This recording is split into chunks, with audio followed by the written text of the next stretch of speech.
안녕하세요, 슈퍼브레인 이상복입니다. 자, 이번 시간에는 통합과학에서 지각과 생명체 구성 물질에 대해서 보도록 하겠습니다. 자, 일단 우주를 이루는 주요 원소, 이건 여러분들이 외우셔야 되는데요. 우주의 원소입니다. 자, 원소하고 물질하고 여러분들이 잘 구분하셔야 되겠습니다. 자, 우주를 이루는 원소, 그러면은 여러분들이 일단 수소, 헬륨이 3대1 정도로 가장 많다라고 이렇게 보시면 되겠고요. 그 다음이 중요한데 산소하고 탄소가 많다, 이렇게 보시면 되겠습니다. 산소, 탄소 순서다라고 하는 거 꼭 기억해 주세요. 자, 그 다음에 아래로 오시면 인체를 구성하는 원소들이 있습니다. 인체예요. 자, 이거는 우주고요. 그 다음에 인체 보도록 하겠습니다. 자, 인체에서 가장 많은 원소는 산소입니다. OC, 수질, 그리고 칼슘, 여기까지 여러분들이 외워주시면 되겠습니다. 왜 산소가 가장 많냐면요, 우리 인체를 이루는 가장 많은 물질이 뭐냐면은 물질은 H2O예요. 원소하고 물질하고 좀 구분해 주세요. 자, 우리 인체를 구성하는 물질 중에 가장 많은 물질은 H2O, 물인데 이 중에서 대부분의 질량을 차지하는 게 바로 산소란 말이죠. 그래서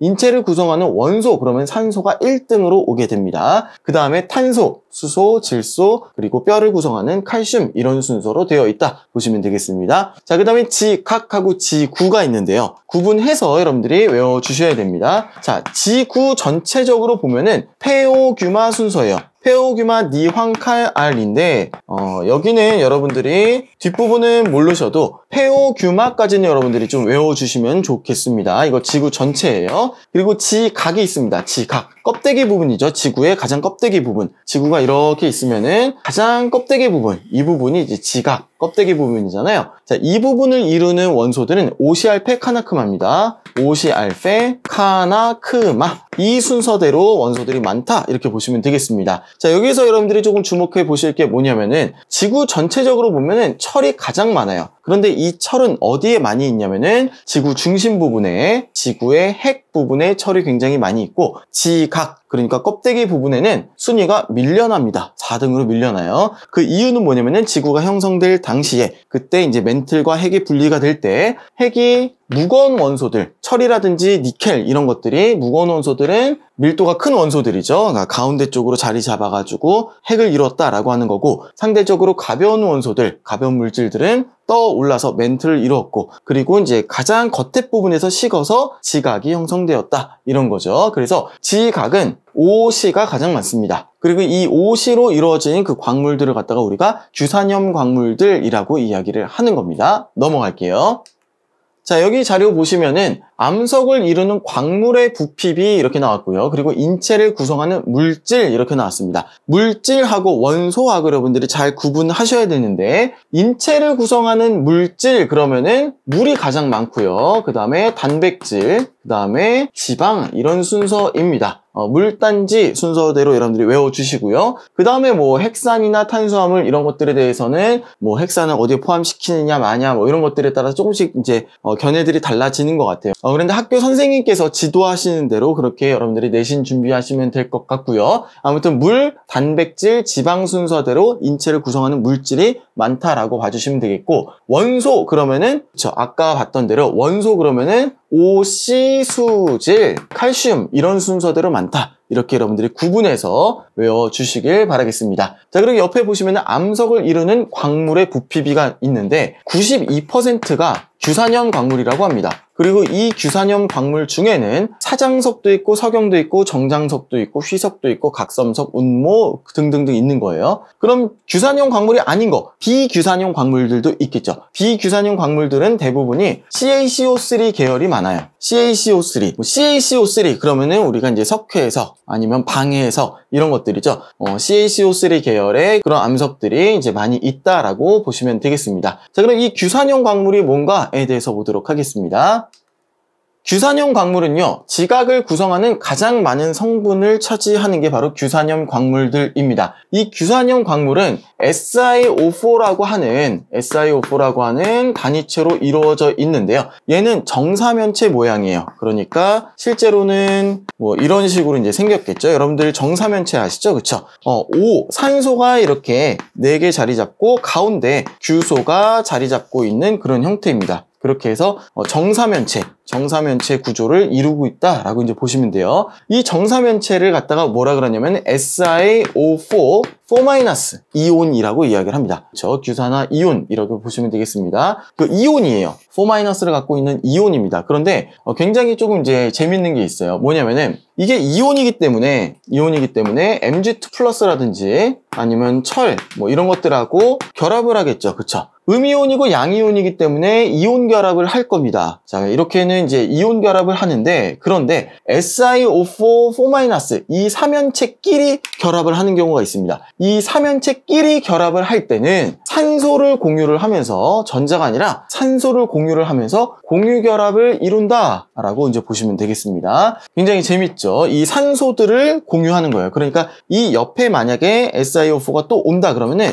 이 산소를 공유를 해요. 그래서 Si 이렇게 해서 이런 식으로 삼연체를 또 이룬다라고 하는 겁니다. 그럼 얘는 공유가 되는 그런 산소가 된다라고 하는 거예요.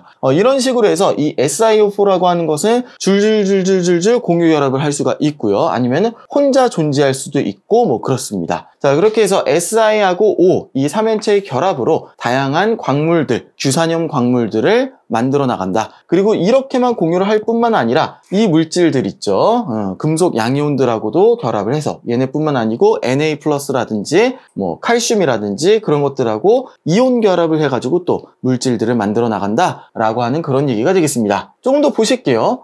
지각을 구성하는 가장 많은 성분이고, 그리고 규소는 원자과 전자가 4개.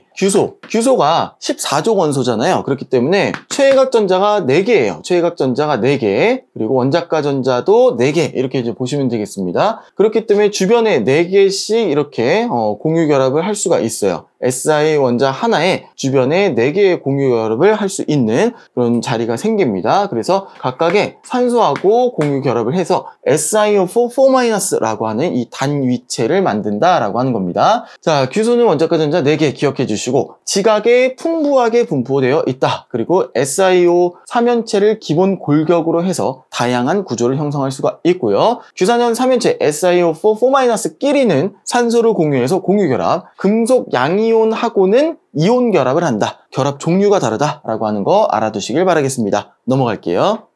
자, 그럼 규산염 광물에는 어떠한 종류들이 있는지 한번 보도록 하겠습니다. 이거는 순서대로 여러분들이 외워두시면 좋은데요. 감휘각, 흑장석 이렇게 여러분들이 외워두시면 됩니다. 감휘각, 흑장석. 그리고 장석은 같은 칸에 여러분들이 써주시면 돼요. 장석하고 석영이에요. 감람석, 휘석, 각섬석, 흑은모, 장석, 석영 이렇게 보시면 되겠습니다. 자, 왜 이 순서대로 외워주시는 게 좋냐면 이게 나중에 이제 지구과학에서 이거 순서대로 외우셔야 되는 그런 일이 생겨요. 알겠죠? 자, 먼저 감람석 보시면은 독립형 구조입니다. SiO4가 그냥 혼자 있어요. SiO4가 이렇게 혼자씩 있는 그런 구조다. 그래서 감람석 그러면은 독립형 구조, 규산염 삼연체 하나가 독립적으로 금속들하고 이온 결합되어 있는 그런 물질입니다. 그러니까 이 주변은 반드시 어떤 Mg2+라든지 철이라든지 이런 것들이 있게 마련입니다. 알겠죠? 그래서 감람석 그러면은 얘네들, 그리고 특별히 이제 철 이온 같은 경우는 초록색빛 이런 색깔을 띠잖아요. 올리브색, 그래서 올리브.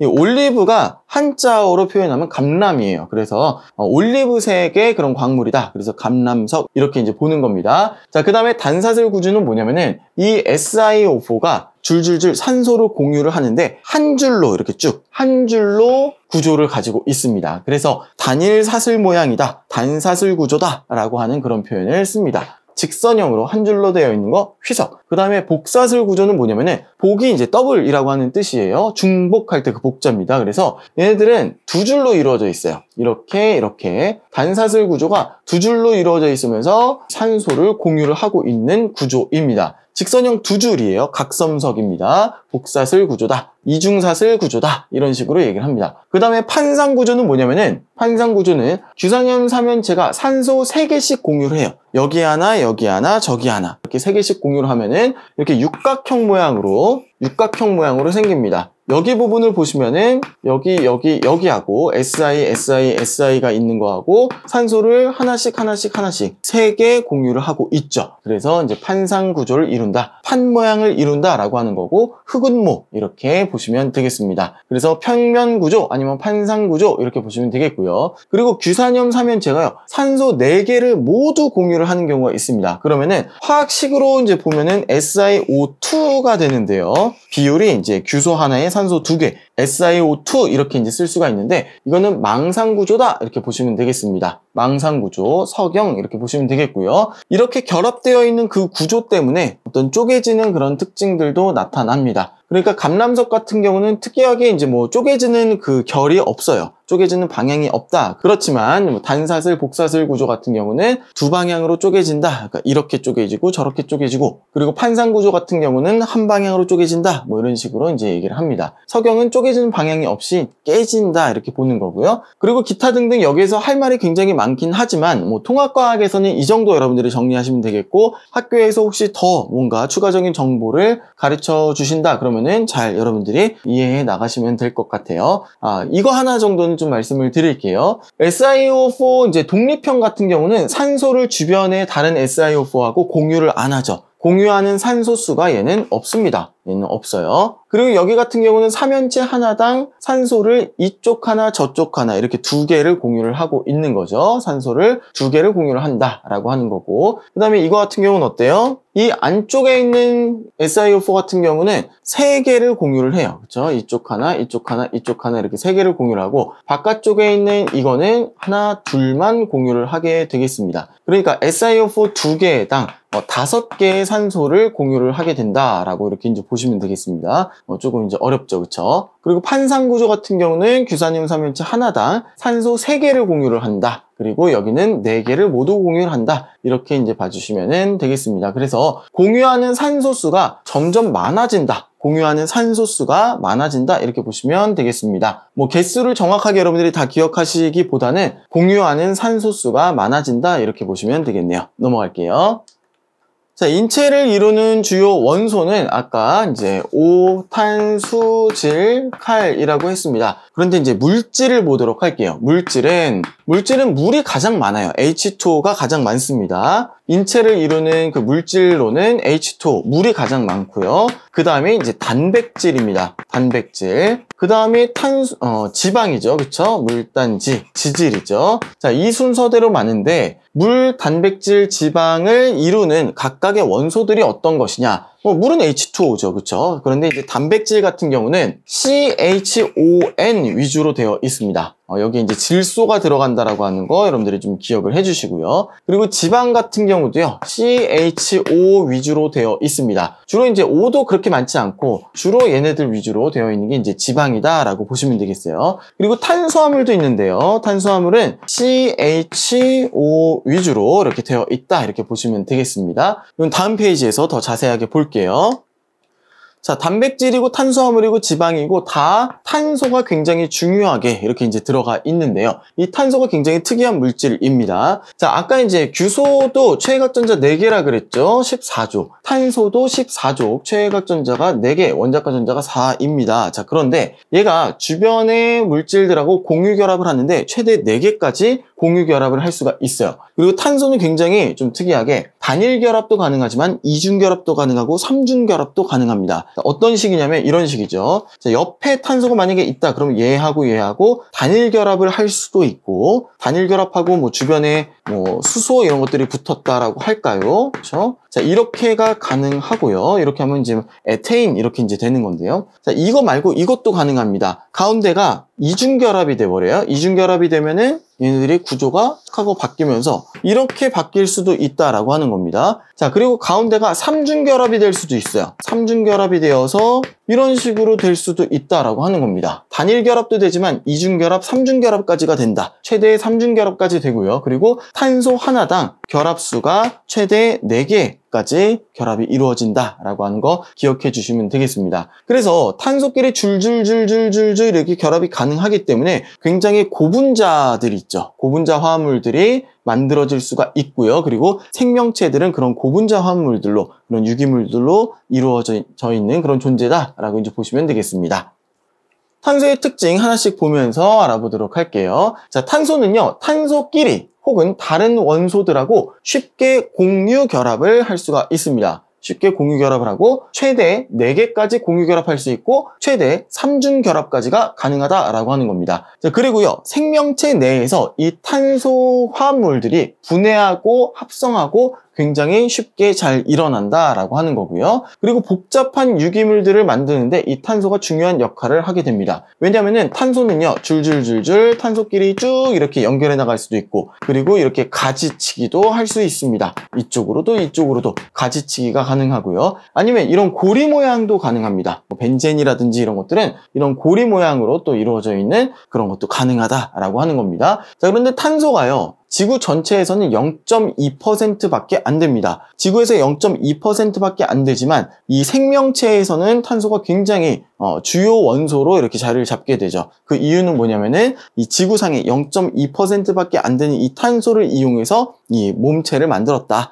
인체나 생명체들 이런 것들을 만들었다라고 하는 그런 얘기가 되겠습니다. 자, 그럼 기본적인 탄소화합물들 한번 보도록 하겠습니다. 우리가 탄수화물, 단백질, 지방, 핵산 뭐 이렇게 이제 볼 수가 있는데, 탄단지 같은 경우는 우리가 에너지원으로 많이 익숙하게 들어봤죠. 그쵸? 1g당 탄수화물은 4kcal, 그리고 단백질도 1g당 4kcal의 에너지를 낼 수 있고, 지방은 1g당 대략 9kcal 정도의 에너지를 낼 수 있다라고 이제 여러분들은 아마 잘 기억하고 계실 겁니다. 자, 탄수화물 먼저 보면요. 탄수화물은 주로 CHO로 구성이 되어 있습니다. 탄수화물 먼저 보는 거예요. CHO로 구성이 되어 있고, 이게 포도당, 엿당 뭐 이런 것들이 다 탄수화물입니다. 녹말, 글리코젠, 셀룰로스 이런 것들이 탄수화물이 되겠고요. 자, 그 다음에 단백질은요, CHO뿐만 아니라 이 질소가 중요합니다.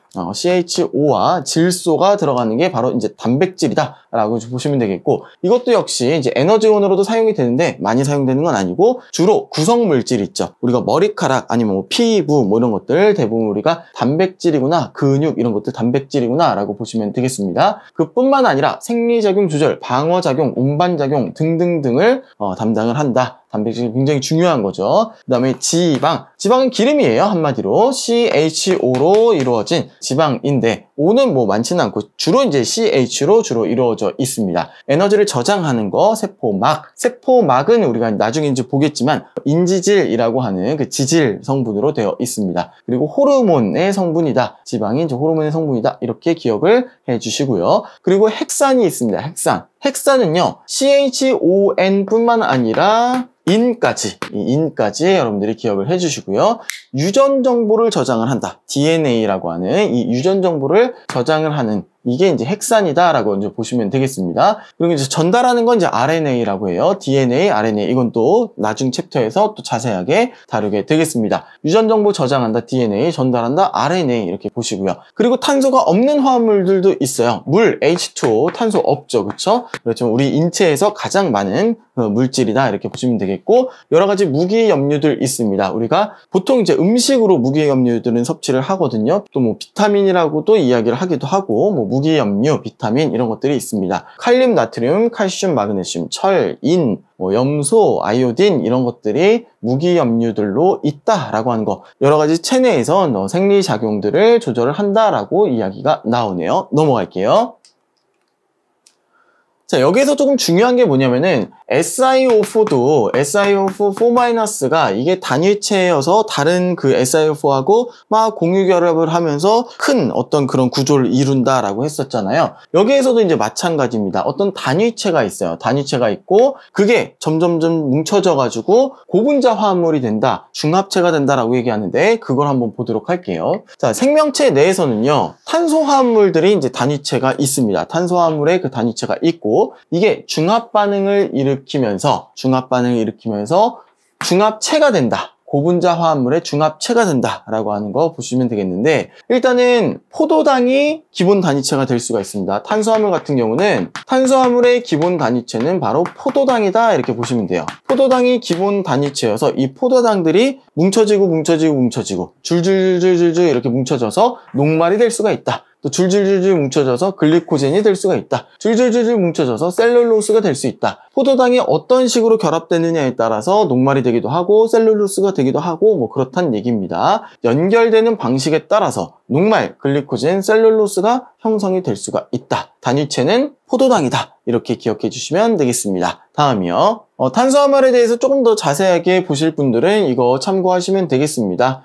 포도당, 과당, 갈락토스 이런 것들이 단당류라고 해가지고 단위체가 되겠고요. 그런 것들이 이제 합쳐지면서 이제 2당류가 됩니다. 두 개가 합쳐지면서 2당류가 돼요. 그리고 그런 것들이 또 많이 합쳐지면서 다당류가 된다. 다당류에는 아까 얘기했었던 글리코젠이라든지 그런 것들이 있다. 셀룰로스라든지 그런 것들이 있다. 이렇게 이제 보시면 되겠습니다. 넘어갈게요. 자, 그리고 단백질의 단위체는 뭐냐면은 바로 아미노산이라고 하는 겁니다. 아미노산이라고 하는 거예요. 아미노산이 하나의 단위체고요. 아미노산이 옆에 있는 아미노산하고 결합을 합니다. 이 결합 이름을 특별히 펩타이드 결합이라고 합니다. 여러분들이 기억하셔야 되는 단어예요. 자, 펩타이드 결합을 통해서 아미노산과 아미노산이 줄줄줄줄 결합을 합니다. 아미노산과 아미노산들이 쭉쭉쭉쭉 이렇게 결합을 해요. 그렇게 하면서 하나의 폴리펩타이드, 펩타이드 결합이라 그랬잖아요. 펩타이드 결합으로 여러 개 이루어진 거 폴리펩타이드를 형성을 합니다. 그리고 이 폴리펩타이드들이 또 형성을 해가지고 어떤 입체 구조를 만들게 되면은 그게 바로 단백질이다 라고 이야기를 하는 겁니다. 그리고 이 펩타이드 결합을 할 때 아미노산과 아미노산이 결합하는 펩타이드 결합을 할 때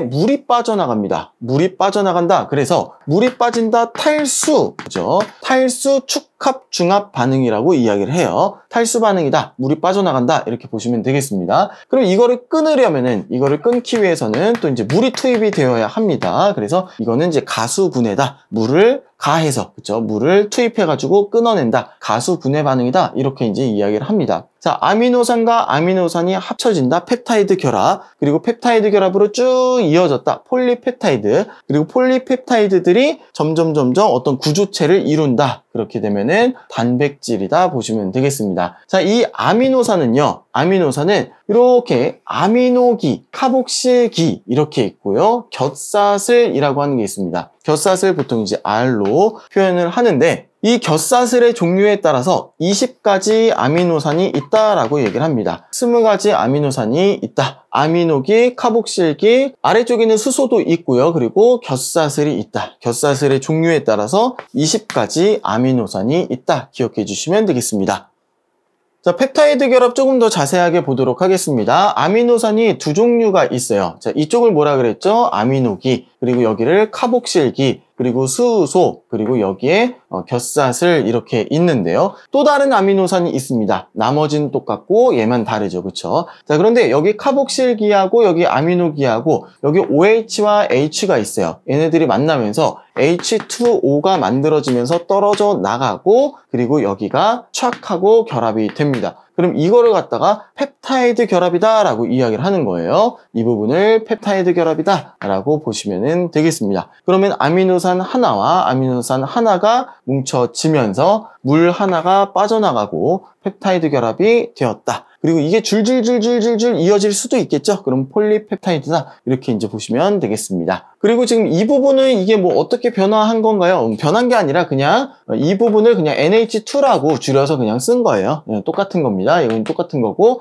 여기 가운데만 지금 물이 빠져나가면서 변했다. 물이 빠져나갔다 탈수다. 그리고 축합 중합 반응이다. 결합되면서 물이 생성되어서 빠져나온다. 자, 이거의 역반응은 이렇게 펩타이드 결합이 되어 있는데 여기에 물이 들어가면서 이렇게 분리가 되는 거죠. 이거를 가수 분해 반응이다 라고 여러분들이 기억해 두시면 되겠습니다. 넘어갈게요.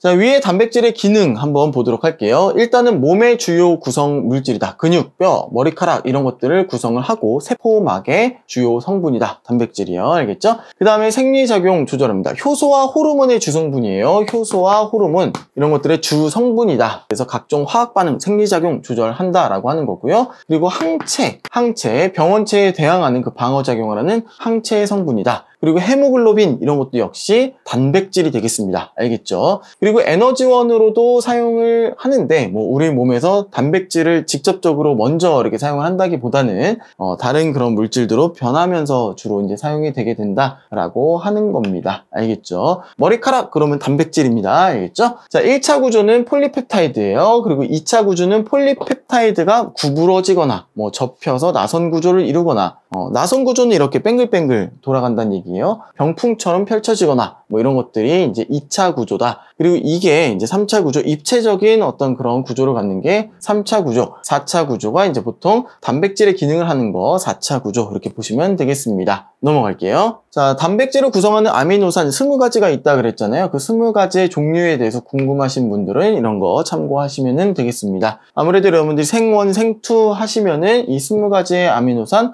알아두시는 게 좋겠죠? 20개밖에 안 되니까요. 넘어갈게요. 자, 헥산이라고 하는 거는 뉴클레익 애시드라고 이렇게 지금 나와 있네요. 헥산. 헥산이 뭐냐면은 DNA나 RNA가 되는 거예요. 이것도 이제 단위체가 있고 얘네들이 연결된 그런 구조가 있는데 단위체가 뭐냐면은 헥산의 단위체는 뉴클레오타이드라고 하는 그런 단위체가 되겠습니다. 이 뉴클레오타이드는요, 인산당염기가 1대1대1로 이루어진 게 바로 뉴클레오타이드입니다. 자, 그런데 이 뉴클레오타이드하고 결합을 합니다. 그렇게 쭉쭉쭉쭉 결합이 된 게 바로 폴리뉴클레오타이드예요. 폴리뉴클레오타이드. 그리고 이게 이제 한 가닥으로 쭉 이루어져 있는 게 RNA이고 두 가닥으로 되어 있다 그러면은 DNA 이렇게 되겠습니다. DNA, RNA에 대해서는 뭐 뒤에 또 통합 과정에서 또 다루게 되니까 일단 이 정도만 명칭만 보도록 할게요. 뉴클레오타이드 그러면은 인산당염기가 1대1대1이고요. 그리고 얘네들이 결합했다 폴리뉴클레오타이드고요. 그리고 얘네들이 RNA와 DNA를 이룬다라고 하는 겁니다. 자, 그리고요, 이 염기라고 하는 거 있죠.